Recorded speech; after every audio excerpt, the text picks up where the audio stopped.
Le garçon devait attraper 44 lapins chaque jour, mais il ne les mangeait jamais lui-même. Au lieu de cela, il les offrait tous à sa mère Léopard. Cependant, sa mère ne prélevait que les cœurs des lapins, puis jetait négligemment les corps restants. Il s'est avéré que c'était une forêt maudite où tous les animaux vivant à l'intérieur étaient des bêtes démoniaques. Tant qu'ils consommaient les cœurs d'autres bêtes démoniaques, leur propre puissance et vitalité pouvaient être considérablement renforcées, mais sa mère n'autorisait jamais le garçon à toucher les cœurs, encore moins à les manger, parce que le garçon était un humain ordinaire. S'il mangeait un cœur, il deviendrait une bête démoniaque et ne pourrait jamais quitter la forêt. Cependant, chaque fois que cela arrivait, l'humeur du garçon devenait très basse, parce qu'avec ses capacités, même sans devenir une bête démoniaque, il n'avait pas le pouvoir de franchir la barrière et de retourner dans le monde extérieur. Ce jour-là, il a enfin exprimé ce qu'il avait en tête, mais a été fermement rejeté par sa mère. Parce qu'il y a 20 ans, elle avait vu un humain extraordinairement puissant dans cette forêt. La raison pour laquelle elle l'appelait extraordinaire était que cette forêt avait été laissée par un dieu démon. En dehors des bêtes démoniaques, aucune autre créature ne pouvait survivre. Pourtant, cet humain non seulement a survécu, mais a aussi transformé le camp que le puissant serpent à 2 têtes avait péniblement construit en un chaos complet. En entendant cela de sa mère, le garçon voulut immédiatement partir à la recherche de cet autre humain, mais sa mère lui dit que cet humain était probablement déjà mort, car selon ses calculs, il aurait près de 90 ans. Mais le garçon insista. Comme la plupart des mères et des fils, bien que la mère Alaga fût en colère à propos de son départ et marmonna que le garçon était ingrat, elle lui donna quand même l'adresse de l'homme. En regardant la silhouette du garçon s'éloigner, Alaga déclara même que s'il mourait en chemin, elle n'en aurait plus rien à faire. Mais le garçon avait hâte de rencontrer ses semblables. Après tout, il avait été abandonné ici depuis sa naissance et n'avait pas vu un autre humain depuis 10 ans. Bientôt, il arriva à l'endroit mentionné par Ayelaga. Il y avait effectivement une maison en bois ici. Le garçon escalada la clôture pour tout observer autour de lui, mais une grande main le plaqua au sol. Alors qu'une voix tonitruante retentissait, le garçon sentit qu'il pouvait à peine respirer.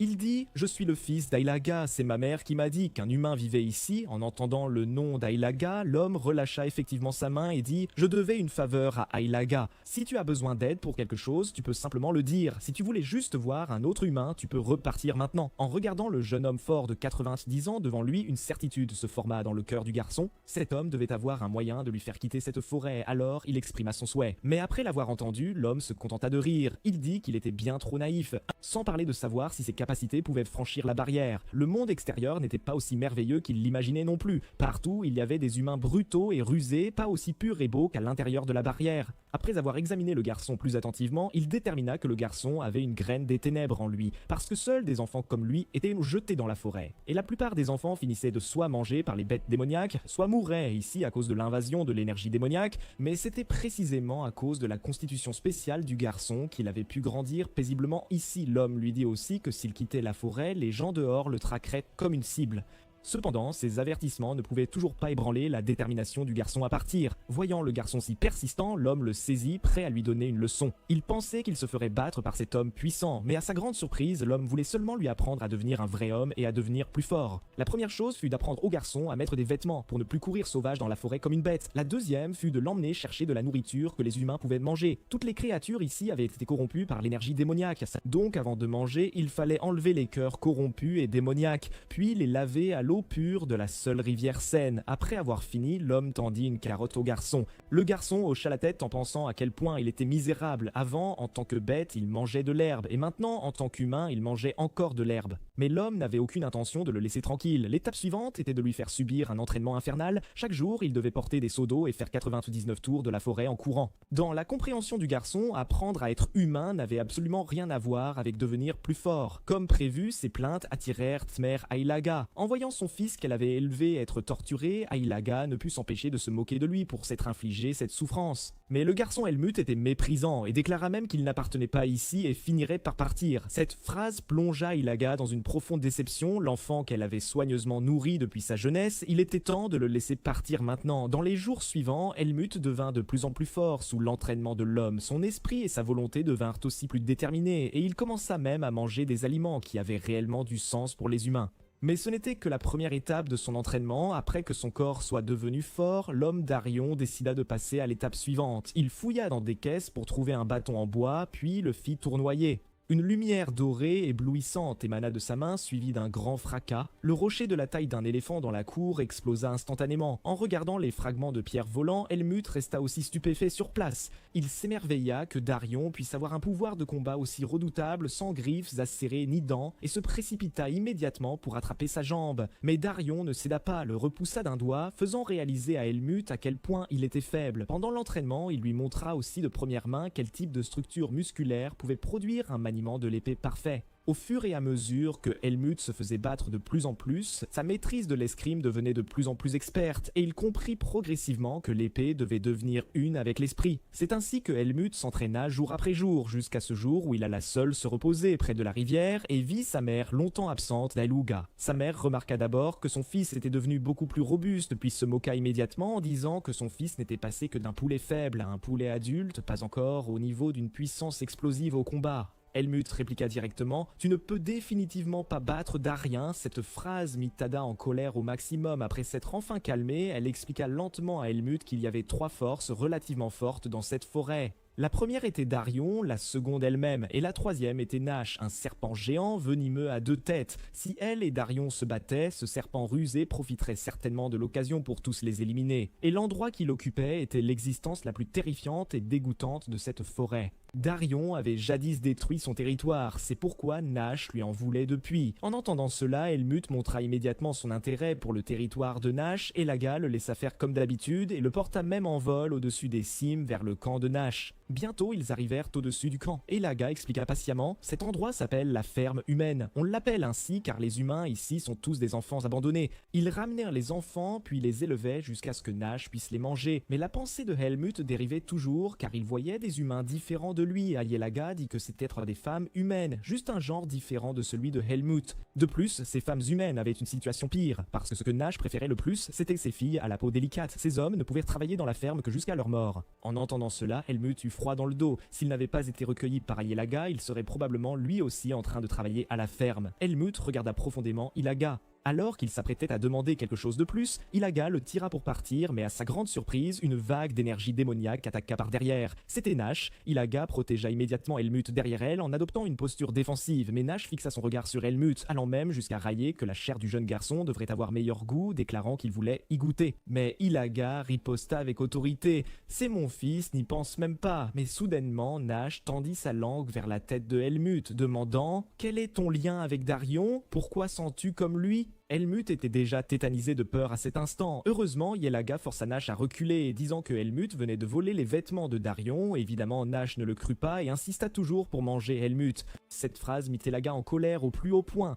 Yelaga se transforma alors en mère léopard, protégeant son petit, dévoilant toutes ses crocs et griffes. Heureusement, Nash craignait encore Yelaga, puis dit qu'il n'aimait pas la fourrure sur son territoire et leur ordonna de partir rapidement. Dès que Nash se retourna, Helmut fut si effrayé qu'il s'évanouit. Heureusement, l'enfant se rétablit rapidement et il se réveilla bientôt pour partir avec Ilaga. Sur le chemin du retour, ils eurent rarement des disputes, mais analysèrent calmement la situation actuelle. Ilaga était maintenant plus comme une mère, conseillant à Helmut de rester proche de Darian parce que ses capacités actuelles étaient vraiment trop faibles. En parlant, Ilaga sentit l'odeur de Darien et, ne voulant pas le voir, disparut dans la forêt. Darien savait aussi que Helmut était parti errer avec Ilaga et ne lui dit que d'un ton léger de rentrer. Puis il porta un fagot d'herbe vers la maison. Mais une fois chez lui, Helmut se retourna dans tous les sens, effrayé par les événements de la journée. De plus, avant de dormir, Darion l'avait forcé à manger de l'herbe empoisonnée et maintenant son estomac avait l'impression que quelqu'un tricotait un pull avec ses intestins.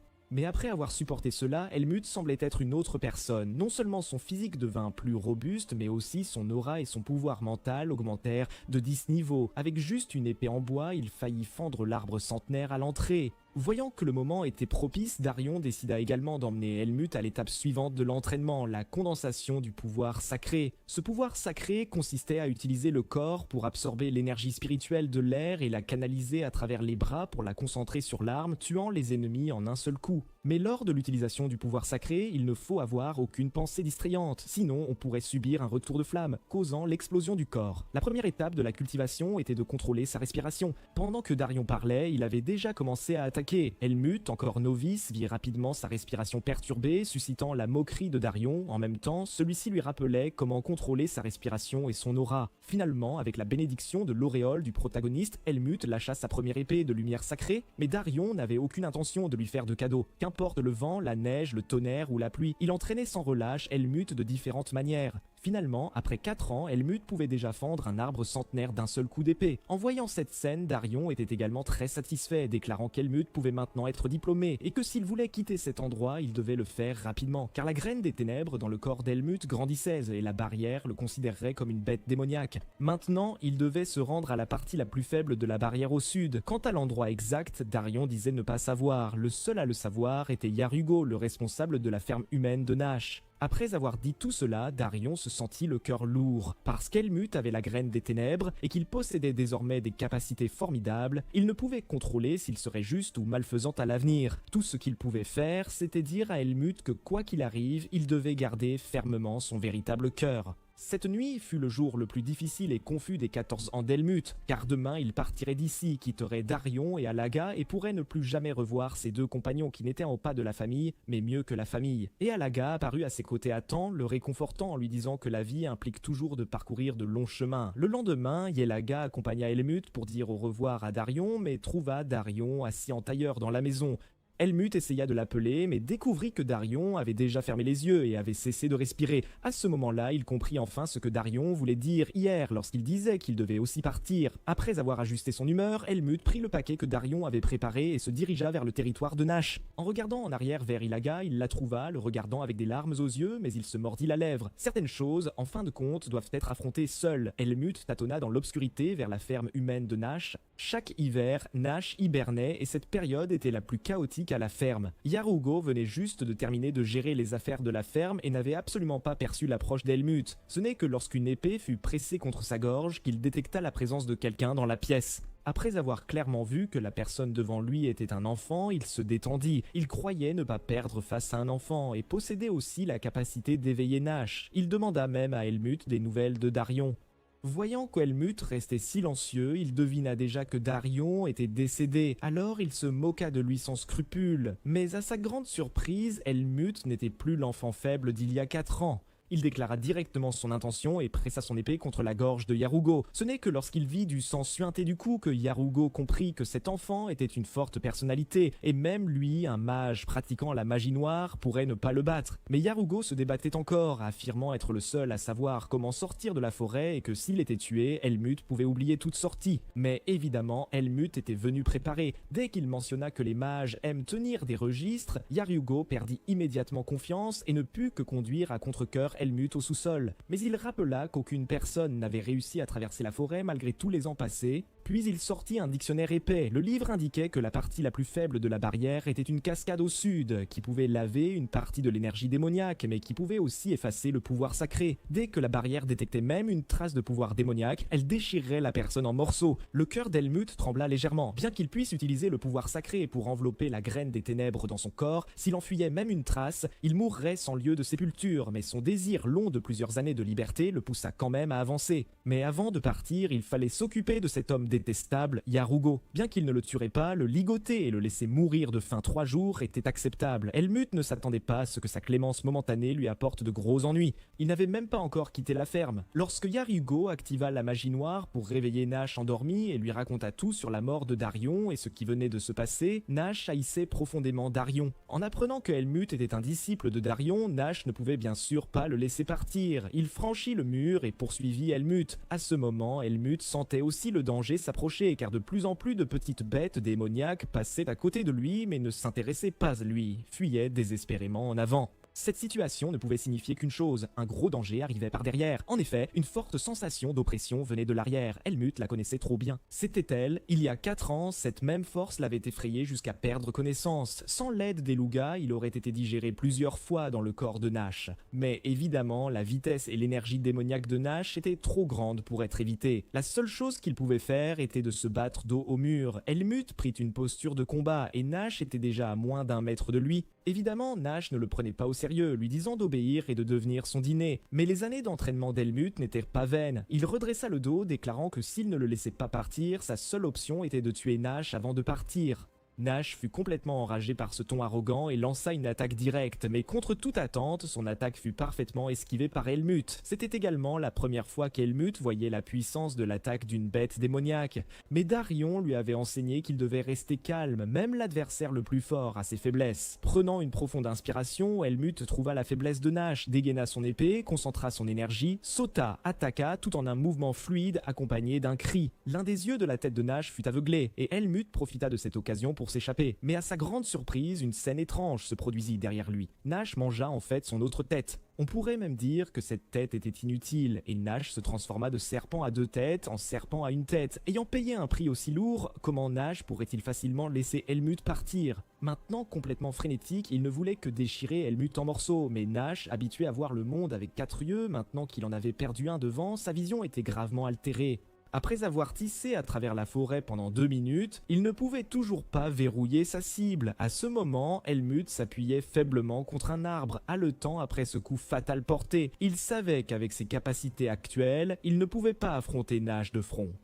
Mais avant qu'il ne puisse penser à une réponse, Nash l'avait déjà trouvé. Malgré l'adversaire puissant et sachant qu'il pourrait mourir de ses mains, Helmut ne renonça pas, dégaina son épée pour se préparer à ce dernier combat. Mais avant qu'il ne puisse balancer son épée, une autre énergie démoniaque familière apparut à ses côtés. C'était sa mère, Ayelaga. Ayelaga savait qu'elle ne pourrait pas ébranler la détermination d'Helmut de partir, alors elle le protégeait silencieusement dans son dos. En voyant l'énergie démoniaque montant ici, elle comprit qu'Helmut était en danger. Face à Ayelaga, qui était aussi une puissante bête démoniaque, Nash était quelque peu méfiant. Après tout, il avait déjà souffert à ses mains. Ayelaga exhorta Helmut à partir, affirmant que même lorsque Nash avait 2 têtes, il n'était pas de taille face à elle. Maintenant qu'il ne lui restait qu'une tête, il y avait encore moins à craindre. Mais Helmut, à ce moment-là, était très obstiné. Il disait vouloir vivre et mourir avec Ayelaga. Regardant son fils obstiné devant elle, Ayelaga ne put s'empêcher de s'emporter, disant que s'il ne partait pas maintenant, il passerait vraiment le reste de sa vie avec elle pour toujours. Comme prévu, cette méthode fut la plus efficace. Avec le rugissement d'Ayelaga, Helmut poursuivit sa route avec son épée. Pendant qu'Ayelaga engageait un combat féroce et sans précédent avec Nash, Helmut rencontra en chemin de nombreuses autres bêtes démoniaques, mais ses capacités suffisaient entièrement à les tuer. Enfin, après avoir couru frénétiquement pendant 2 jours et demi, il atteignit la cascade au bord de la barrière. Alors qu'il se préparait à combattre pour la liberté, une pluie de plumes tomba soudainement du ciel. Helmut fut à nouveau frappé par une puissante énergie démoniaque. Il s'avéra que c'était le domaine d'une autre bête démoniaque, Ygdrall. En voyant cet enfant humain qui avait pénétré, sa première pensée fut comment le manger, mais il sentit ensuite l'odeur d'Ayelaga et de Nash sur Helmut. Chacun était souverain de son propre territoire, restant essentiellement isolé, pourtant cet enfant devant lui portait leurs 2 odeurs. Cela éveilla la curiosité d'Ygdrall. Il demanda rapidement à Helmut à qui il appartenait. Helmut ne le cacha pas, lui disant directement qu'Ayelaga était sa mère. Cela rendit Ygdrall encore plus incrédule. Une nature de bête démoniaque. Yggdrasil n'avait aucune intention de le laisser partir, lui disant plutôt de se préparer à mourir. Helmut chercha en permanence dans son esprit les paroles que Ayelaga lui avait dites auparavant. C'est exact, c'était ça. Yggdrasil était une bête démoniaque avec une curiosité extrême. S'il était témoin de quelque chose d'inédit, il lui épargnerait sûrement la vie. Helmut décida immédiatement de parler à Yggdrasil de son désir de quitter la forêt. Mais après l'avoir entendu, Yggdrasil laissa échapper un rire méprisant. Car il avait aussi vu que Helmut abritait la graine des ténèbres. S'il forçait le passage à travers la barrière, il serait dévoré sans laisser de traces. Il dit aussi que puisqu'il allait de toute façon mourir, autant mourir dans son estomac. Mais Helmut dit fermement que de nombreux humains étaient tombés dans la forêt noire, mais lui était le seul à pouvoir traverser la barrière. Manquer cette chance, c'était ne jamais assister à un tel moment dans sa vie. En regardant l'Helmut déterminé, la puissante curiosité de Yggdrasil fut éveillée. Peut-être que cet enfant était vraiment la seule personne à pouvoir réussir à quitter la barrière, et Helmut s'envola directement vers la cascade. Alors que le pouvoir sacré l'enveloppait, Helmut rassembla la puissance dans ses mains, déchirant un passage sous la cascade et la puissante résistance de la barrière. Mais la barrière était conçue pour protéger les humains et possédait des capacités évolutives puissantes. Tant qu'elle percevait ne serait-ce qu'une trace d'énergie négative, la purification se déclenchait automatiquement. Bien qu'Helmut eût un pouvoir sacré, la force évolutive continuait de le traverser, perçant son corps. À ce moment-là, Helmut était lui-même confus. Dans le monde des bêtes démoniaques, il l'appelait humain. Mais quand il voulait retourner dans le monde humain, il était traité comme une bête démoniaque. Où était exactement sa place? À mesure que sa conscience s'estompait, Helmut ne put plus réfléchir à ces questions et tomba dans les ténèbres infinies. Lorsqu'il se réveilla à nouveau, il avait déjà été sauvé par un groupe d'humains. Pour dissimuler son identité, Helmut mentit en disant qu'il souffrait d'amnésie, ne se souvenant que de son nom et qu'il connaissait le maniement de l'épée. Ces paroles rendirent Dos et sauveteurs très heureux car ils formaient un groupe de mercenaires, et ce dont ils avaient le plus besoin étaient des personnes possédant un fort pouvoir de combat. Ainsi, Helmut commença son voyage dans le monde humain avec le groupe de mercenaires de Tanya. Mais l'aura étrange d'Helmut éveilla la curiosité de tout le groupe de mercenaires, bien que tous restassent très tolérants envers lui. Après tout, avoir une amnésie, quelques bizarreries était normal. Il s'inquiétait même pour sa santé, l'emmenant voir un médecin en ville, puis le ramenant au camp des mercenaires. Mais Tanya était très curieuse de savoir à quel niveau se situait réellement le maniement d'armes d'Helmut, alors elle le tira immédiatement vers le terrain d'entraînement. Tout le monde pensait qu'Helmut était fou. Après tout, Tanya était l'élite du groupe de mercenaires. Elle pouvait abattre 4 hommes en 3 minutes. Bien que la force d'Helmut ne fût pas faible, il venait tout juste de sortir de la forêt noire et son pouvoir sacré n'était pas encore rétabli, ce qui rendait ses mouvements un peu lents, et même s'il avait déjà repéré l'ouverture de Tanya, son corps ne répondait pas, incapable de frapper précisément. Ainsi, Helmut fut vaincu par Tanya en 1 minute, mais plus que la défaite, ce qui fut plus difficile à accepter, c'était qu'Helmut sentait que son corps avait changé. À ce moment, un homme dit « Tu as réussi le test, désormais tu es membre des mercenaires ». Il s'avéra que le test venait juste de montrer à tout le monde sa force. Bien qu'il ait perdu face à Tanya, sa puissance était bien supérieure à celle des gens ordinaires. Mais Helmut tomba dans la confusion, car quand il était dans la forêt noire, Darion lui avait dit que la plupart des humains étaient fourbes et sournois. L'aider ainsi sans raison, pourrait-il y avoir un piège derrière cela? Alors il demanda « Si un jour je récupère ma mémoire et veux partir, y aura-t-il un prix à payer ?» Mais le chef lui dit de ne pas s'inquiéter. Tant qu'il accomplissait les missions en cours, tout allait bien. Cela rassura aussi Helmut. Il décida de rester pour l'instant avec le groupe de mercenaires pour s'adapter à la société humaine tout en explorant ses propres origines. Car avant de partir, Ailaga lui avait donné une étiquette avec un nom, disant que c'était ce qu'il portait lorsqu'il avait été jeté dans le groupe de mercenaires pour accomplir une mission d'escorte. Mais Helmut semblait distrait sur la route car sa défaite face à Tanya la veille l'avait beaucoup contrarié, bien qu'il ait aussi essayé de récupérer son pouvoir sacré au terrain d'entraînement la nuit dernière. Peu importe ses efforts, il ne parvenait pas à le rassembler. Tout au long du voyage, il cherchait des moyens de restaurer sa force. Mais à mi-chemin, une autre équipe de mercenaires chargés de la garde arrière les provoqua, allant jusqu'à se moquer d'Helmut. Mais Helmut ne voulait pas leur prêter attention. Pourtant, ces mercenaires hostiles n'avaient aucune intention de le laisser passer. Profitant du fait qu'un mercenaire de niveau 4 venait à la rivière pour chercher de l'eau, ils le suivirent, marchèrent sur le petit garçon et le clouèrent au sol, lui ordonnant d'appeler vite Helmut. Mais contre toute attente, Helmut était déjà proche. Voyant leur compagnon malmené, il sortit sans expression, mais l'autre partie ne cherchait pas la bagarre. En fait, ils avaient percé l'identité d'Helmut. Il voulait juste confirmer à quel point les capacités de combat d'une bête démoniaque étaient puissantes. 3 personnes encerclèrent Helmut, prêtes pour un grand combat. Mais la force d'Helmut n'avait pas encore complètement récupéré. Il ne savait pas s'il pourrait battre 3 personnes, mais son endurance psychologique acquise lors de longs entraînements le fit décider d'adopter la stratégie de les affaiblir un par un. Profitant de l'inattention du gros, il le renversa d'un seul coup de poing. Alors qu'il se préparait à attaquer les 2 autres, la voix de Tanya retentit. Plusieurs personnes arrêtèrent aussi de se battre, car les 3 hommes réunis n'étaient pas de taille face à Tanya. Ils ne purent que sourire avec regret envers Tanya, disant que c'était juste une plaisanterie masculine, mais cela fit sans doute d'Helmut la cible des hommes qui n'avaient pas encore déchargé leur colère. Cette mission nécessitait de traverser les terres sombres où vivaient les bêtes démoniaques, donc il devait trouver un moyen de récupérer rapidement sa force. Sinon, en rencontrant une bête démoniaque aussi puissante que le serpent à 2 têtes Nash, il ne pourrait pas se protéger, mais malheureusement, dès leur entrée dans les terres sombres, le groupe de mercenaires rencontra une bête démoniaque sortie pour chasser. Cette bête démoniaque avait une tête de lion et des mains de gorille, aussi repoussantes que possible, et dès qu'elle vit des humains, elle les écrasa directement et les fourra dans sa bouche. Ceux qui voulaient résister furent aussi déchirés d'un seul coup de paume. Mais les mercenaires n'avaient pas peur, car tuer des bêtes démoniaques faisait partie de leur quotidien. Mais avant qu'ils ne puissent agir, la bête démoniaque poussa un cri d'appel. Il s'avéra que ce gars appelait des compagnons. Bientôt, les mercenaires furent encerclés par des bêtes démoniaques, et Helmut, qui aurait dû sortir combattre en tant que plus fort, fut tiré par ses compagnons pour se cacher sous le chariot, car son statut actuel était celui d'un mercenaire de niveau 4 sans qualification pour entrer au combat. Et Helmut comprenait aussi au fond de lui que son pouvoir sacré n'était pas encore rétabli, donc même s'il sortait, cela ne servirait peut-être à rien. Il regarda donc silencieusement la bataille devant lui. Heureusement, les mercenaires de niveau 2 et plus dans le groupe pouvaient utiliser le pouvoir sacré, et les bêtes démoniaques moins puissantes pouvaient aussi être gérées par les mercenaires de niveau 3. En voyant les mercenaires coopérer de façon ordonnée, Helmut sembla comprendre pourquoi les humains ne vivaient pas seuls comme les bêtes démoniaques, parce qu'ils avaient besoin de coopération pour libérer une plus grande puissance. Devrait-il aussi chercher un tel groupe à l'avenir pour devenir encore plus fort? Juste au moment où il était distrait, les mercenaires avaient beau déjà éliminer la plupart des bêtes démoniaques, il ne restait plus qu'un chef redoutable à gérer. Alors qu'il décidait de porter le coup final, la bête démoniaque s'enfuit comme si son arrière-train était en feu. Les mercenaires prévoyaient de la poursuivre. Après tout, leur mission payée cette fois était d'escorter des marchandises, pas de chasser des bêtes démoniaques. En regardant les cadavres de bêtes démoniaques éparpillés au sol, le chef dit à tout le monde de nettoyer rapidement le champ de bataille, collecter les peaux des bêtes démoniaques et les graines des ténèbres de leur corps. Car au marché noir, tout cela était un trésor précieux, surtout les graines des ténèbres. On pouvait en tirer des dizaines de milliers.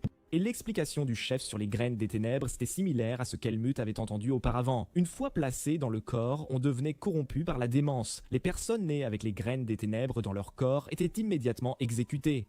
Car en grandissant, les graines des ténèbres contrôlaient leurs pensées, puis ils devenaient des démons meurtriers. Mais le chef dit à Helmut de ne pas s'inquiéter. Après tout, ces petites graines ne pouvaient jamais grandir, mais Helmut savait bien car il était l'un de ses bébés et il avait grandi. Deviendrait-il une bête démoniaque à l'avenir? Serait-il sans cesse traqué par les humains? Helmut tomba dans une profonde réflexion, mais personne ne remarqua son expression. Au lieu de cela, ils le pressèrent, lui et Fan, qui était aussi un mercenaire de niveau 4, de s'occuper des bêtes démoniaques. Mais quand Fan sortit un couteau pour disséquer la bête démoniaque, une qui n'était pas complètement morte attrapa la gorge de Fan. Heureusement, Helmut fut rapide, dégainant son épée et tuant la bête démoniaque d'un seul coup. Et cette victoire fit aussi ressentir à Helmut son pouvoir sacré se rétablir quelque peu. Tanya, qui était proche, remarqua aussi qu'Helmut possédait un pouvoir sacré, mais Tanya n'y crut pas. Elle pensa s'être trompée. Après tout, lorsqu'il avait combattu avec elle il y a 2 jours, il était encore un faible. La nuit, pour vérifier si son pouvoir sacré avait vraiment récupéré, Helmut rassembla secrètement son énergie dans les bois, découvrant qu'il avait effectivement récupéré 90% de son pouvoir sacré et lui faudrait environ 1 jour de plus pour une récupération complète.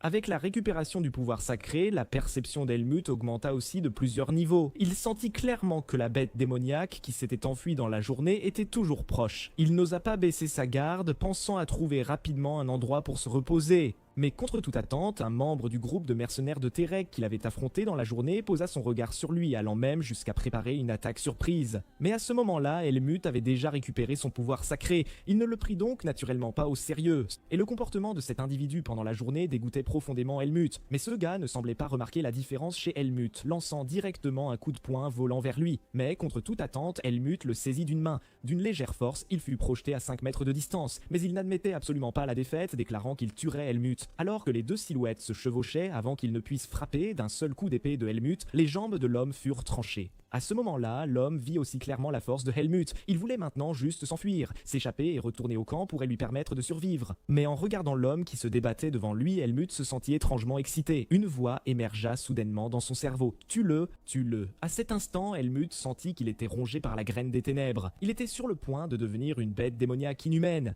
Heureusement, au dernier moment, il utilisa sa volonté pour repousser l'énergie démoniaque. Il se répétait sans cesse « Je suis humain, pas une bête démoniaque ». À ce moment de regain de clarté, cet homme avait déjà rampé loin, mais ce gars n'eut pas la même chance. Car avant qu'il puisse ramper jusqu'au camp, il fut pris pour cible par des bêtes démoniaques qui se cachèrent à proximité. Au moment où Helmut arriva, cette personne était déjà devenue le goûter de minuit des bêtes démoniaques. Mais quand la bête démoniaque vit Helmut, elle afficha une expression de peur. Parce que la lumière sacrée émanant de son corps suffisait à tuer les bêtes démoniaques. Mais avant qu'Helmut ne frappe, la bête démoniaque s'enfuit à nouveau. Juste au moment où Helmut regrettait que les bêtes démoniaques soient meilleures que les humains pour évaluer les situations, les autres membres du groupe de mercenaires entendirent aussi les bruits et accoururent. Helmut paniqua. Comment pouvait-il expliquer qu'il avait rencontré une bête démoniaque et qu'il s'en était sorti indemne? Il ne pouvait certainement pas leur révéler qu'il possédait un pouvoir sacré. Finalement, il décida de dire une demi-vérité. Il déclara directement qu'il avait été suivi par cet homme, mais que ce dernier avait rencontré une embuscade de bêtes démoniaques, ce qui l'avait fortuitement sauvé d'un désastre. Les deux groupes de mercenaires eurent un différend à ce sujet, surtout Tanya qui pensait que l'autre groupe cherchait délibérément des ennuis, disant que si l'autre groupe ne disciplinait pas correctement son personnel, elle ne serait plus polie à l'avenir.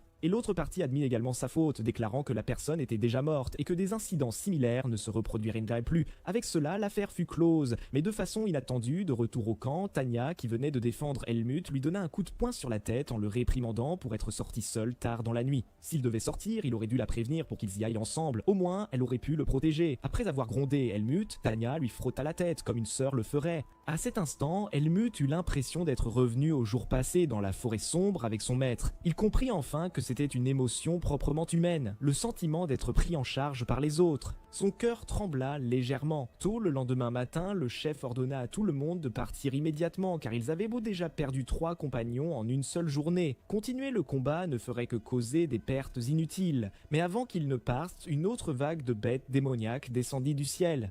Helmut et Fan restèrent dans la carriole, mais Helmut ne resta pas oisif. Il usa de son pouvoir sacré pour percevoir que le chef de ces bêtes démoniaques se trouvait à l'arrière de leur formation. Cependant, il n'attaquait pas, envoyant plutôt de petites proies à la mort. Quel était son but en faisant cela? Helmut était perplexe, mais il obtint bientôt sa réponse, parce que les mercenaires avaient là tous été blessés pendant la bataille, certains légèrement, d'autres gravement. Les bêtes démoniaques poursuivaient leurs attaques incessantes, essayant d'épuiser la force des mercenaires. Le chef et Tanya semblaient s'en rendre compte, mais ne pouvaient pas trouver de solution. Après tout, ils n'avaient d'eau que peu d'hommes. Et les mercenaires de Tariq, qui devaient couvrir l'arrière-garde, avaient un énorme conflit avec eux et ne les aideraient certainement pas. De plus, ce groupe de mercenaires était tristement célèbre pour sa cruauté et sa ruse. Il tramait probablement quelques mauvais coups en ce moment. En fait, le soupçon de Tanya n'était pas faux. À ce moment-là, le chef de la troupe de mercenaires responsable de la garde arrière était dans la carriole du commanditaire. Il suggéra que le groupe de Tanya éloigne les bêtes démoniaques.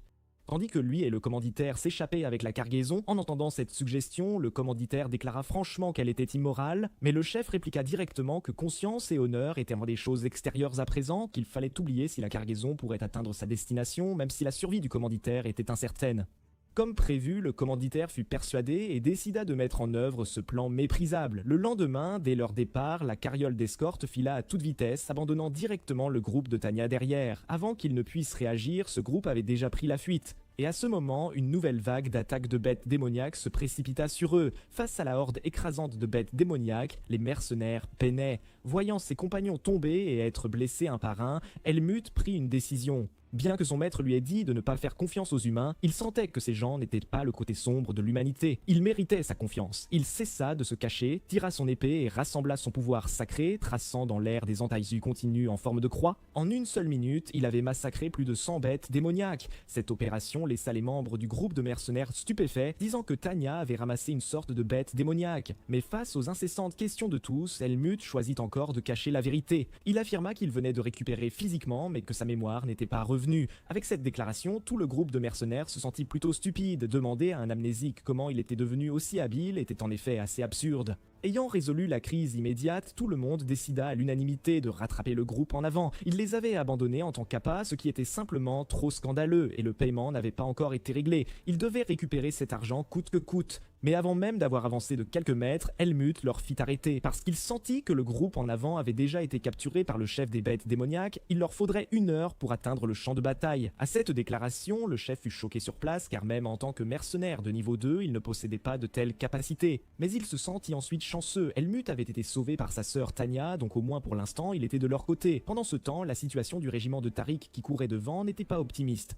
Juste comme Helmut l'avait pressenti, ils étaient assiégés par un groupe de bêtes démoniaques et leur chef. Mais le régiment de Tariq n'était pas du tout à la hauteur face aux bêtes démoniaques et la puissance de combat du chef des bêtes démoniaques était véritablement redoutable. Voyant qu'il ne tiendrait pas longtemps, le chef du régiment de Tariq abandonna le commanditaire et ses coéquipiers et prit la fuite. Cette opération fit jurer de rage le commanditaire. Il dit que c'était de sa faute d'avoir été assez aveugle pour faire confiance à un scélérat aussi traître. Mais le regret était inutile maintenant car la bête démoniaque avait déjà commencé à détruire sa carriole et son serviteur avait également été capturé par la bête démoniaque. Juste au moment où il pensait être le prochain à mourir, Helmut descendit du ciel comme un sauveur, brandissant une épée rayonnante de lumière sacrée. Il s'avéra que le groupe de Tanya avait envoyé Helmut en éclaireur. Heureusement, il arriva à temps, sinon il n'y aurait peut-être pas eu un seul survivant ici. Face à la lumière sacrée descendant d'en haut, la bête démoniaque esquiva. Avec son rugissement, Helmut sentit toute l'énergie démoniaque autour d'eux être absorbée par son corps, et sa puissance de combat devint de plus en plus forte, sa vitesse de plus en plus rapide. Mais cela ne paniqua pas du tout Helmut, car il connaissait trop bien le style de combat des bêtes démoniaques. Nash avait utilisé la même technique à l'époque, leur faiblesse était toujours au même endroit. Helmut frappa de toutes ses forces, la bête démoniaque tomba par terre. Quand le chef et les autres arrivèrent, l'endroit était devenu un silence mortel. Lorsqu'ils apprirent que le chef du régiment de Tariq avait fui, leur compréhension se renouvela, ainsi que leur appréciation des capacités de Helmut. En nettoyant le champ de bataille, ils découvrirent que le commanditaire, Miles, avait seulement perdu connaissance. Quelle chance! Car au moins de cette façon, leur paiement était toujours garanti. Mais pour avoir mis leur équipe en danger, le chef ajusta directement la somme à 80%. Cela effraya considérablement Miles. Les pertes cette fois furent sévères et la compensation serait une somme énorme. Si elle était portée à 80%, il pourrait devoir payer la moitié de la fortune de sa famille. Mais le chef déclara que s'il ne payait pas ce prix, il le laisserait là pour se débrouiller seul. N'ayant pas d'autre choix, Miles accepta les conditions. Puis le chef demanda pourquoi ces bêtes démoniaques avaient ciblé la cargaison qu'ils escortaient. Miles voulut garder le silence. Mais le chef dit que s'il ne parlait pas, il ne reprendrait plus la mission. Alors Miles révéla le secret de ce pays. Il s'avéra qu'il n'était pas le client direct. Le véritable client était un mage nommé Antéol. Mais ces objets étaient stockés dans le temple Lumen où les mages ne pouvaient pas poser le pied. Ce temple avait vaincu le roi démon il y a 1000 ans et sa mission était de protéger le monde de la corruption démoniaque. Mais plus tard, ils utilisèrent la protection comme prétexte pour extorquer de l'argent partout et utilisèrent de la puissance sacrée pour contrôler certains pays faibles. Cependant, ils ne pouvaient pas contrôler les mages, ce qui créa un grand conflit entre les deux camps, et ce qui l'escortait cette fois étaient des objets transportés du temple pour être étudiés par les mages. Si le temple découvrait que Miles faisait cela, il déchiquetterait sûrement sa famille. En entendant cela, Helmut ne put s'empêcher de demander, confus, « Les mages sont-ils très puissants ?» Le chef répondit définitivement. Parce qu'il y a quelques années, des mages ont presque entièrement dissous la barrière du temple. La barrière protège les humains, mais elle restreint la liberté des mages. C'est pourquoi ils ont pris une mesure aussi drastique, et cette déclaration redonna un nouvel espoir à Helmut. Puisque le temple ne pouvait pas retirer sa graine des ténèbres, peut-être que des mages puissants pourraient le faire. Avec ces pensées, le groupe quitta enfin la zone démoniaque infestée de bêtes. À ce moment-là, Helmut était excité car demain il pourrait rencontrer ce grand mage, mais à leur arrivée, ils trouvèrent un désert. Il n'y avait qu'un arbre tordu se dressant là, juste au moment où tout le monde était perplexe. Miles retira le collier autour de son cou, puis récita une incantation près du creux de l'arbre, comme une lumière bleue et un creux. Alors qu'une lumière bleue les enveloppait, la température autour d'eux baissa progressivement et ils purent clairement sentir qu'ils traversaient l'espace. Chacun expérimenta pour la première fois le pouvoir de la magie. Après 3 minutes, le groupe aperçut une haute tour avec un vieil homme debout en dessous. S'il ne se trompait pas, c'était le grand mage Antéol. D'un simple regard au carrosse, il sut qu'ils avaient rencontré pas mal de bêtes démoniaques pendant leur voyage. Pour les compenser, il était prêt à offrir 10 milliards comme paiement pour cette mission. En entendant ce chiffre, tout le groupe de mercenaires fut ravi. C'était l'équivalent de leur revenu habituel d'une année entière. En effet, les mages étaient tous riches, comme le disait la rumeur, mais après avoir conclu la transaction, il tourna son regard vers Helmut et déclara directement qu'il connaissait son secret. Cela déstabilisa Helmut, qui était sur le point d'agir. Mais Antéol lança directement une barrière, isolant les deux du monde extérieur. Voyant la méfiance d'Helmut, il fit serment sur l'honneur d'un mage, disant qu'il ne révélerait absolument jamais son secret, bien qu'il ait effectivement quelques questions pour lui, mais avant qu'il ne puisse parler, le grand mage déclara directement son secret. Tu as une graine des ténèbres dans ton corps, mais tu n'as aucun moyen de la retirer, parce que cette graine est liée à ta force vitale. Si elle est extraite, tu mourras aussi. Bien que la graine des ténèbres dévore la conscience d'une personne, tu es spécial. Tu peux contrôler la graine des ténèbres tout en cultivant simultanément le pouvoir sacré. Si je n'avais pas observé attentivement, je n'aurais pas découvert la graine des ténèbres dans ton corps à l'instant. Alors, dans des circonstances normales, les autres ne sauraient non pas qui tu es. Mais en ce moment, tu ne peux pas contrôler complètement l'émission de pouvoir sombre. Si tu veux vivre comme une personne normale, tu dois faire une chose de plus ou atteindre un royaume transcendant. Ainsi, après que le chef eut réglé le paiement de mercenaires d'Helmut, ce dernier commença son voyage en solitaire. Cependant, un jour, il fut pris pour cible par 3 bandits, qui exigèrent ouvertement qu'il remette ses pièces, sinon ils le tueraient. Ce qu'ils ignoraient, c'était que cet enfant apparemment délicat et raffiné était en fait un mercenaire de niveau 3 aux compétences exceptionnelles. Voyant qu'Helmut refusait de céder l'argent docilement, ils frappèrent directement et renversèrent le dîner d'Helmut. Pour quelqu'un qui venait de commencer à apprécier les repas chauds, c'était tout simplement inacceptable. Helmut baissa la voix et dit avec colère « Que te prends-tu pour être ?» Cette déclaration mit les bandits dans une rage totale. Le chef lança un coup de poing de toutes ses forces, mais Helmut le saisit d'une main et en augmentant la pression, l'expression de l'homme devint de plus en plus douloureuse. Voyant leur chef humilié, les 2 acolytes à ses côtés ne voulaient pas reculer non plus, balançant leurs poings et jurant en fonçant pour se faire renverser par le crochet gauche d'Helmut. Cette opération stupéfia les autres clients de la taverne. Ces 3 faisaient partie de la bande Black Hawk, connue pour ses compétences explosives au combat et ses méthodes impitoyables. Battus et couverts de bleu, ils finirent par demander l'identité d'Helmut. Helmut leur dit directement qu'il était mercenaire, puis leur ordonna de déguerpir et de ne pas déranger son repas. Après tout, il n'était dans la société humaine que depuis quelques jours et n'avait pas encore vraiment profité de la nourriture. Mais l'homme qui venait de perdre 3 dents n'était pas convaincu, se cachant la bouche et disant « Tu vas voir, s'en prendre à notre bande des Black Hawk ne mène qu'à la mort. » Cette menace était comme un pet pour Helmut, mais elle terrifia le serveur de la taverne. Il dit à Helmut de partir rapidement. parce que la méthode de la bande Blackhawk est de tuer tous ceux qui les offensent sans se retenir. S'ils ne partaient pas maintenant, ces voyous le harcèleraient sûrement. En entendant cela, Helmut se sentit assez troublé. Il ne s'attendait pas à ce que battre quelques bandits cause autant d'ennuis. Après mûre réflexion, il décida de les éliminer complètement parce qu'au fond, ces gens n'étaient pas différents des bêtes démoniaques. Faire cela reviendrait aussi à débarrasser les gens d'un fléau, mais voyant l'expression terrifiée du serveur, il décida quand même de changer de lieu pour le combat. Il dit donc au serveur qu'il serait dans la forêt, derrière le village. Si ces gens revenaient, il lui dit de leur dire de le chercher là-bas. Il ajouta qu'il reviendrait plus tard et qu'il garderait son encas nocturne et sa chambre pour lui. En attendant dans la forêt, Helmut se sentit quelque peu mélancolique à propos des événements du jour. Il manquait un peu Tanya et Fan du groupe de mercenaires. Ils étaient le premier groupe d'humains qu'il avait rencontré après avoir quitté la forêt sombre. Il pensait que la plupart des humains étaient comme Tanya et Fan, des personnes droites et gentilles capables de sacrifier leur vie pour protéger les autres.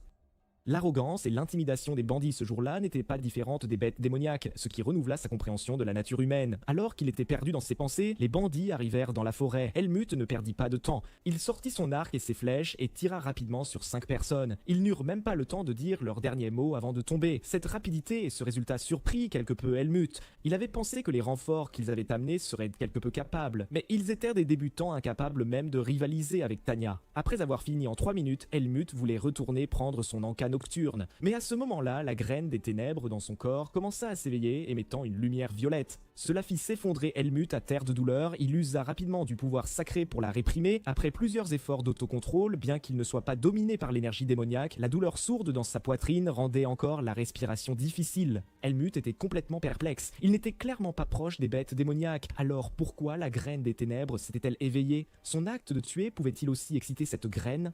Pour éviter de perdre à nouveau le contrôle, Helmut décida d'éviter ses nuisances et d'atteindre rapidement l'endroit que son maître Darion lui avait recommandé dans sa lettre. Car son maître avait écrit dans la dernière lettre qu'il gagnerait plus de compétences là-bas et deviendrait peut-être assez fort pour retirer la graine des ténèbres. Mais comment éviter la bande Blackhawk et atteindre Baden en sécurité était un problème.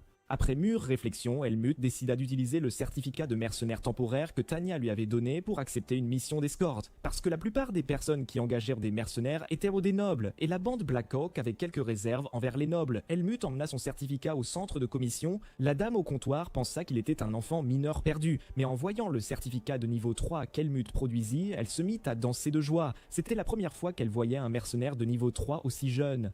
Helmut exprima directement son besoin. Il voulait aller à Baden et le montant du paiement n'avait pas d'importance. Puis la dame sortit le plus petit papier d'une pile de formulaires de mission. Elle dit à Helmut que c'était une mission d'escorte. La personne à escorter était une jeune noble avec un paiement de 800 marks. Helmut accepta sans beaucoup réfléchir puisque son but était d'atteindre Baden rapidement. Mais la dame distribuant les missions expliqua que bien que cette mission fût simple, l'employeur avait une exigence. Le mercenaire devait être grand et beau. Or l'Helmut d'aujourd'hui, à cause de la bataille de la nuit précédente, ne faisait pas mieux qu'un mendiant. Pour satisfaire l'employeur, il lui fallait d'abord acheter des vêtements. Helmut entra négligemment dans une boutique de vêtements et dit au propriétaire qu'il voulait des habits qui avaient l'air haut de gamme. Le propriétaire pensa qu'il serait facile à berner et sortit rapidement des vêtements invendus depuis plus d'1 an. Puis il en rajouta dans les compliments. Après tout, Helmut n'était pas longtemps dans le monde humain, il fut trompé et les acheta pour 2000 marks. Cependant, parce qu'il était étonnamment beau, quand il mit les vêtements et retourna au hall des missions, même la dame au comptoir ne put s'empêcher de le regarder avec des étoiles dans les yeux en l'appelant chérie, mais Helmut ne comprenait pas la signification de ces 3 mots. Il répondit bêtement que son nom n'était pas chéri, mais Helmut. Cette réaction laissa la dame au comptoir sans voix sur le champ, mais ce n'était vraiment pas sa faute. Helmut, qui n'était dans le monde humain que depuis 1 mois, ne comprenait rien. Il voulait juste accepter rapidement la mission d'escorte, puis partir pour Baden. Bientôt, le majordome de l'employeur arriva au hall des missions. En voyant l'Helmut grand et beau devant lui, son expression devint enthousiasmée, disant que la jeune dame serait certainement satisfaite, puis se hâta de le ramener pour faire son rapport. Mais en chemin, il rappela à Helmut que sa jeune dame était la fille d'un marquis, qu'il devait surveiller ses paroles et comportements, inquiet qu'il ne comprenne pas les règles. Il présenta le garde du manoir, Kedrick, à Helmut pour servir de référence. Puis il conduisit Helmut à la rencontre de la jeune dame, mais à ce moment-là, la demoiselle se montrait entichée, jetant un regard vers Helmut, et elle trouvait même que l'arrivée du majordome perturbait son moment seul avec Arya. Mais c'est typique des hommes, ils n'aiment pas les filles qui se jettent sur eux. Arya trouva une excuse en disant qu'il allait bientôt partir et qu'il devait retourner dans sa chambre pour faire sa valise, puis elle partit. Lorsque Helmut et Arya se croisèrent, ils ressentirent tous deux l'aura extraordinaire de l'autre, mais puisque c'était leur première rencontre, aucun ne montra d'autre expression. Mais mademoiselle Ginja n'était pas satisfaite. Elle rattrapa rapidement Arya. En voyant Genya ainsi que l'aura extraordinaire d'Arya, Helmut s'intéressa aussi à Arya. Il demanda négligemment quelle était l'identité d'Arya, et le majordome lui répondit qu'Arya était le meilleur élève de l'académie Greta.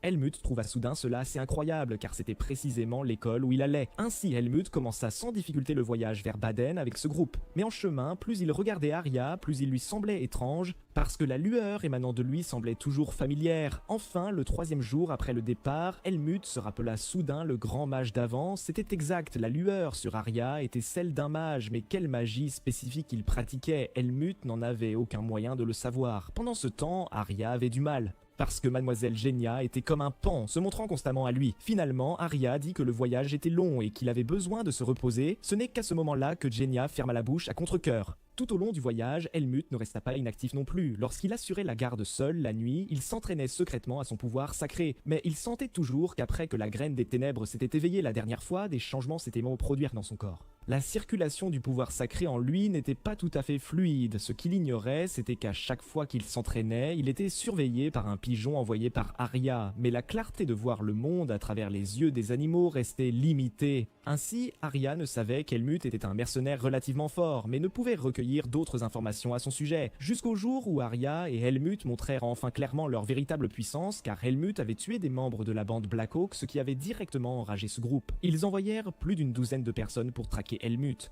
Pour éviter de blesser ses nobles, les assassins droguèrent d'abord l'eau d'une source sur la route du convoi avec un somnifère, faisant s'effondrer toutes les personnes des nobles. Mais Helmut avait un sens de l'odorat exceptionnellement aigu. Il détecta immédiatement que quelque chose n'allait pas avec l'eau.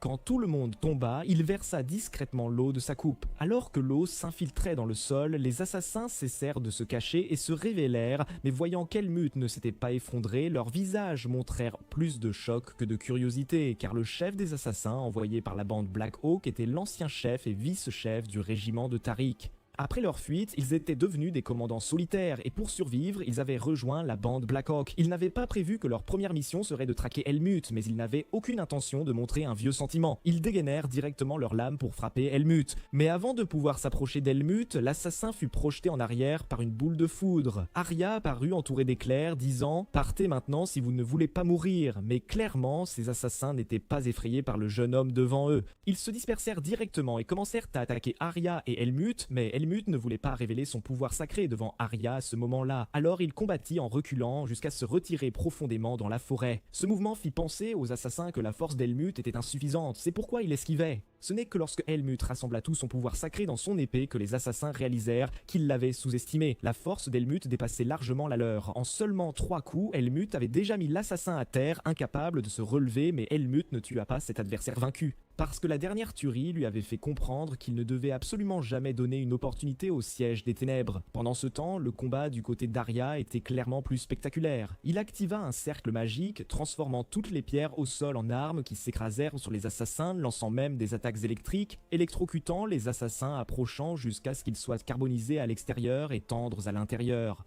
Étant à l'intérieur du cercle magique, ces assassins ne pouvaient s'échapper même s'ils le voulaient et durent finalement accepter le sort d'être liés ensemble par le sort d'Arya. Lorsque Helmut revint, Arya lui jeta directement un paquet de cordes, lui disant de lier les assassins et de les emmener à la prison de Baden. Ce n'est qu'alors qu'Helmut réalisa à quel point il avait été stupide à l'instant. La façon dont le monde humain punissait les méchants était de les enfermer, il aurait dû ramener l'assassin qu'il avait vaincu. Pendant qu'Helmut attachait les méchants, Arya demanda pourquoi il ne s'était pas effondré plus tôt. Mais la réponse d'Helmut fut simple, c'était juste parce qu'il n'avait pas bu cette coupe d'eau, puis demanda pourquoi Arya ne s'était pas effondré non plus. Arya répondit qu'il était mage et que son corps pouvait se purifier automatiquement. Cela rappela à Helmut la couche de lumière qui recouvrait Arya. Il demanda directement si c'était l'effet de cette aura. Cette déclaration surprit beaucoup Arya car seules les personnes dotées de capacités très fortes pouvaient voir de telles choses. Il demanda à Helmut pourquoi il l'avait vu mais ne lui avait pas posé de questions à ce sujet. Helmut répondit « Si tu ne veux pas en parler, je ne demanderai pas ». Cette déclaration fit naître chez Arya un sentiment différent envers ce jeune homme. Après être arrivé à Boden, Helmut trouva la personne mentionnée dans la lettre de son maître. L'autre partie était clairement encore plus excité que lui. Il ne cessait de demander des nouvelles de son maître Darion. Apprenant que Darion était décédé, Kudro exprima un profond regret et dit ouvertement que Darion lui avait autrefois sauvé la vie. Puisqu'il était déjà décédé, il rembourserait cette dette à son disciple. Il dit à Helmut qu'il pouvait faire n'importe quelle demande, mais Helmut n'avait pas d'autres exigences particulières. Entrer à l'académie pour étudier suffisait, cela troubla assez Kudro. Bien qu'il soit professeur à l'académie, il n'avait pas l'autorité pour organiser directement l'inscription des étudiants. Pour s'inscrire, il fallait d'abord réussir des tests. Les tests étaient divisés en 2 étapes, écrites et martiales. Pour évaluer la force d'Helmut, Kudro le conduisit d'abord à sa salle d'entraînement pour tester sa capacité de combat. Le critère d'essai était de fendre une souche d'arbre plus épaisse que sa taille, mais la seule arme qu'il pouvait utiliser était une épée en bois. Helmut brandit l'épée en bois qu'il tenait, rassembla son pouvoir sacré et frappa. La souche se transforma instantanément en un tas d'éclats, laissant Kudro stupéfait. Mais il se ressaisit rapidement. Helmut était le disciple du premier épéiste d'Arion, donc sa capacité de combat ne pouvait naturellement pas être sous-estimée. Puis Kudro dit à Helmut que la prouesse martiale seule ne suffisait pas. Il y avait aussi un test écrit. En entendant cela, Helmut se sentit quelque peu étranger à ces 2 mots, test écrit, car toute sa vie, il connaissait moins de 100 caractères, et encore moins passer un examen. 10 minutes plus tard, Kudro fit également l'expérience du niveau éducatif d'Helmut. Helmut prit les épreuves, mais son score combiné sur 6 papiers n'atteignit même pas 20 points. Comment quelqu'un de ce niveau pourrait-il passer l'examen? Et il restait moins de 15 jours avant l'examen, mais Helmut semblait très détendu, disant simplement qu'il ferait appel à Kudro pour le tutorat. Mais cela fut refusé par Kudro car il était professeur et ne pouvait pas donner de cours particuliers aux étudiants. S'il était découvert, les 2 seraient disqualifiés. Cela fit pour la première fois ressentir à Helmut un sentiment d'impuissance, mais ensuite Kudro sembla se souvenir de quelque chose. Il dit qu'Helmut pouvait trouver le meilleur étudiant parmi les élèves pour le tutorat. S'il pouvait étudier avec lui, réussir l'examen ne devrait pas poser problème. C'était juste qu'il était toujours plutôt distant, donc le convaincre d'enseigner pourrait être un peu difficile. Mais Helmut indiqua qu'il avait déjà rencontré Arya auparavant, bien qu'ils ne soient peut-être pas amis. Du moins, ils étaient quelque peu familiers. Cette déclaration surprit énormément Kudro. Ensuite, Helmut sortit directement pour chercher Arya. Mais lorsqu'Arya entendit le but d'Helmut, il refusa directement, disant qu'il détestait le plus ce type d'épéiste simple d'esprit et physiquement fort. Il ne l'aiderait pas à étudier, mais Helmut ne voulait pas abandonner si facilement. Selon sa compréhension des humains, ils aimaient tous l'argent. Tant qu'on offrait assez d'argent, l'autre partie céderait certainement. Voyant Arya s'apprêter à partir, Helmut exprima directement son idée, disant qu'il ne le laisserait pas aider gratuitement, il le paierait en compensation. Effectivement, Arya s'arrêta en entendant cela, mais pas parce qu'il était tenté par les paroles d'Helmut, mais parce qu'il pensait qu'Helmut l'insultait et allait répliquer immédiatement. Mais après réflexion, il cita directement un prix de 100 000 marks. Il pensa qu'Helmut n'avait pas autant d'argent, donc ce fut une insulte renvoyée. Mais Helmut accepta directement cette condition, disant même de l'attendre ici pendant qu'il revenait le chercher. Cela mit Arya dans une position difficile, il ouvrit directement la porte et s'enfuit vers sa salle de classe. Le lendemain, Helmut arriva à la salle de classe d'Arya comme promis avec l'argent des cours, puis fourra un sac de pièces d'or dans les mains d'Arya. Cela força Arya à commencer à tutorat Helmut. Mais pendant qu'il l'aidait, il réalisa à quel point il était difficile d'enseigner à un élève de niveau maternel jusqu'au niveau universitaire en 15 jours. Bien que le cerveau d'Helmut fût suffisamment capable, puisqu'il avait grandi en survivant avec des bêtes démoniaques, sa pensée était plutôt simple pour toutes les questions morales et éthiques. Il évitait parfaitement les bonnes réponses, laissant Arya sans voix. Il dut commencer à corriger Helmut à partir de l'éthique humaine et de l'éducation morale. Bientôt, ce fut le jour de l'examen d'entrée. Arya attendit Helmut sur le site d'examen et ne partit qu'après avoir entendu Helmut dire que son test écrit s'était bien déroulé. Il ne faisait pas cela entièrement par souci pour Helmut. Plutôt, en tant que meilleur élève de l'académie, si le premier élève qu'il avait tutoré ne pouvait même pas passer l'examen d'entrée, il perdrait la face. Ensuite vint le test de combat pratique. Helmut arriva dans la zone d'attente et avant de pouvoir voir clairement combien de personnes se trouvèrent à l'intérieur, il fut arrêté par quelqu'un qui semblait sympathique, disant vouloir faire connaissance avec Helmut, ce qui mit Helmut sur ses gardes. Parce qu'après avoir passé du temps dans le monde humain, il comprenait qu'il n'y avait pas d'amour sans raison, sa pensée était juste, cette personne avait seulement entendu dire qu'Helmut était tutoré personnellement par Arya et pensait qu'il y avait une famille impressionnante derrière lui. Il voulait donc l'utiliser, il ne s'attendait pas à ce qu'Helmut lui dise directement qu'il était juste un orphelin. Cela fit que l'homme, qui était amical quelques instants auparavant, changea immédiatement d'expression. L'insultant même, les roturiers devraient agir comme des roturiers. Tu devrais marcher la tête baissée à l'école à l'avenir, ne prends pas cet air arrogant. À ce moment-là, le surveillant interrompit ce conflit et rappela la règle de l'école selon laquelle l'Académie Greta n'autorisait pas la discrimination de genre ou de classe. Bien que l'homme fût en colère, il n'osa pas offenser l'enseignant car dans 5 minutes, ils passeraient tous à la prochaine épreuve du test de capacité au combat. Alors que le surveillant annonçait les règles de la compétition, tout le monde commença à prendre cette bataille au sérieux. Car lors du deuxième tour des matchs, ils combattraient de vraies personnes et pourraient facilement se blesser s'ils n'étaient pas prudents. Assis dans la salle d'examen, Helmut sentit clairement que le groupe de personnes hostiles le regardaient comme des bêtes démoniaques. Leur regard hostile et méprisant était simplement dû au fait qu'il était un roturier. Il ne leur avait pas peur, mais s'ils utilisaient des coups bas, ils devaient quand même rester sur ses gardes. La première étape de l'examen consistait à trancher du bois de santal noir avec une épée, mais l'arme devait être une épée en bois, ce qui signifiait qu'ils ne pouvaient se compter que sur leur propre force pour réussir. Mais pour Helmut, ce n'était pas du tout difficile. Lorsqu'il s'entraînait à l'escrime avec son maître, il avait toujours utilisé des épées en bois pour fendre des arbres. Helmut concentra toute sa puissance mentale dans son épée, et d'un coup d'épée décontracté, la souche fut fendue en 2 parties. Cette rapidité laissa même le professeur qui surveillait les examens depuis 10 ans stupéfait sur place, car il était le seul étudiant jusqu'ici à l'avoir fendue en un seul coup. Lorsque Helmut sortit de la salle d'examen, l'homme qui l'avait provoqué plus tôt ne semblait clairement pas le croire. Il déclara que Helmut avait forcément triché. Cela laissa également Helmut sans voix. Ensuite, l'examen entra dans la deuxième phase, le combat réel avec une durée limitée à 8 minutes. Pendant l'examen, les candidats s'affronteraient un contre un et les officiels superviseraient tout au long. Mais le critère d'admission ne consistait pas à admettre les vainqueurs. Ils exigeaient seulement que les candidats démontrent leurs compétences en escrime, pas à vaincre leurs adversaires. Avec cette déclaration, tous les candidats furent un peu confus. Quel était exactement le critère d'admission et comment devait-il s'y prendre? Mais Helmut ne paniqua pas du tout, car il était confiant que ce soit la compétence à l'épée ou la force, il pourrait réussir l'examen. Mais l'homme ne pensait pas ainsi. Il déclara même devant Helmut à son compagnon que ce roturier n'avait certainement pas reçu d'entraînement formel, donc s'il le combattait, il serait facile d'être admis. Ces provocations répétées finirent par mettre Helmut en colère. Il redressa le dos et s'approcha de l'homme, seulement pour être moqué comme un débutant sans soutien familial. Eh bien, dans la société humaine, il semblait que pour mesurer la force d'une personne, on ne regardait pas seulement sa propre force, mais aussi son statut familial et sa position. Helmut voulait vraiment lui rentrer dedans tout de suite, mais sa tâche principale était d'entrer à l'académie, et les compagnons de l'homme le conseillèrent de ne pas causer d'ennui, donc leur dispute s'apaisa. Bientôt, le deuxième examen commença. En tant que premier à entrer dans la salle d'examen, Helmut fut opposé à un garçon nommé Aten. Mais de même, après que ce garçon apprit qu'Helmut était un roturier, il pensa du fond du cœur qu'Helmut était un brute non entraîné. Mais lorsqu'il lança sa première attaque, Helmut l'évita parfaitement, puis utilisa l'énergie de son épée pour le projeter directement au sol. Cela choqua le surveillant qui dit rapidement à Helmut d'arrêter d'attaquer, mais les règles de l'examen exigeaient d'observer les compétences en escrime du candidat durant 8 minutes. 1 minute était bien trop courte pour voir quoi que ce soit. L'officiel leur dit donc de continuer à se battre, mais leur donna des conseils.